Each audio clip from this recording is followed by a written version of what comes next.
एक बार गौतम बुद्ध ने अपने एक शिष्य से कुछ ऐसे सवाल पूछे जिनका जवाब पाकर स्वयं बुद्ध भी हैरान हो गए।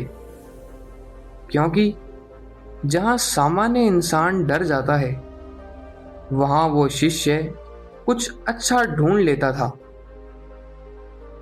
एक दिन एक शिष्य बुद्ध के पास आया और उसने बुद्ध से प्रार्थना की कि वे उसे अनुमति दें कि वह गांव के लोगों में बौद्ध धर्म की शिक्षा का प्रचार कर सके। बुद्ध ने उसकी तरफ देखा और उससे पूछा, क्या तुम सच में हमारी शिक्षा का प्रचार करना चाहते हो? तब उस शिष्य ने हाँ में सर हिलाया।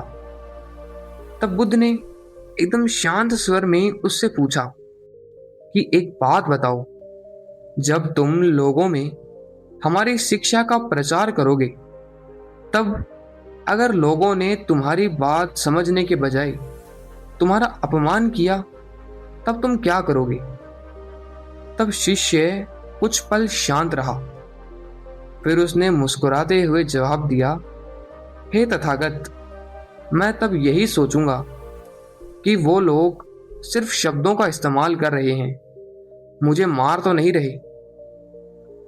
बुद्ध ने उसका ये जवाब सुना और उन्होंने पुनः प्रश्न किया कि मान लो अगर वो लोग तुम्हें हाथों से मारने लगें, तब तुम क्या करोगे? तब शिष्य ने बिना घबराए जवाब दिया, हे तथागत, तब भी मैं यही सोचूंगा कि वो सिर्फ अपने हाथों का ही तो इस्तेमाल कर रहे हैं, कम से कम हथियारों से तो नहीं मार रहे। बुद्ध कुछ पल तक उसे देखते रहे। फिर उन्होंने अगला सवाल किया कि मान लो अगर वो हथियार का इस्तेमाल करें, तब तुम क्या करोगे? इस बार भी शिष्य शांत था।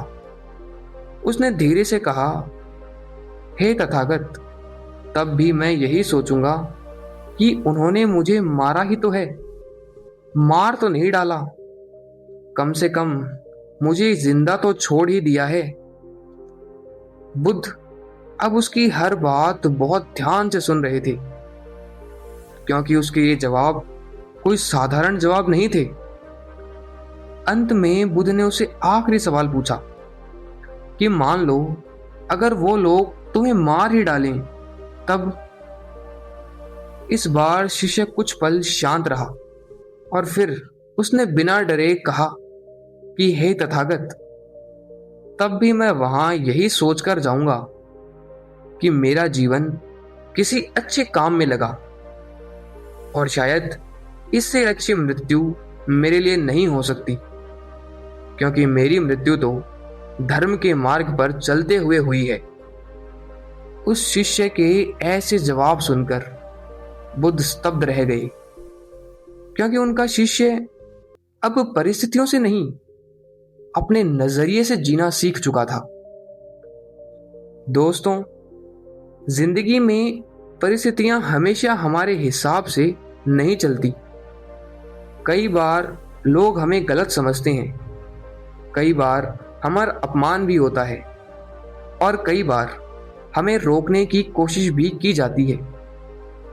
लेकिन फर्क परिस्थितियों से नहीं पड़ता है, फर्क तो इस बात से पड़ता है कि हम उन्हें किस नजरिए से देखते हैं।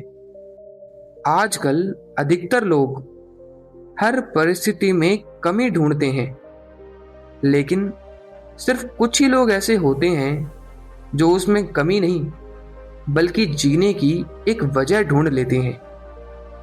याद रखिए, सुकून जो होता है वो अच्छी जिंदगी से नहीं मिलता। सुकून तो तब मिलता है जब परिस्थिति कैसी भी हो, लेकिन हम उसमें कुछ अच्छा ढूंढना सीख लें। आशा करता हूं आपको हमारी आज की यह वीडियो पसंद आई होगी, और अगर वीडियो पसंद आई हो तो इसे अपने दोस्तों एवं परिवारजनों के साथ शेयर करें, और हमारे चैनल लाइव सूत्रास को भी सब्सक्राइब करें, ताकि भविष्य में आपको ऐसी ही प्रेरणादायक कहानियां मिल सकें। अगली बार फिर मिलते हैं एक और ऐसी ही कहानी के साथ। तब तक के लिए आप सभी का धन्यवाद।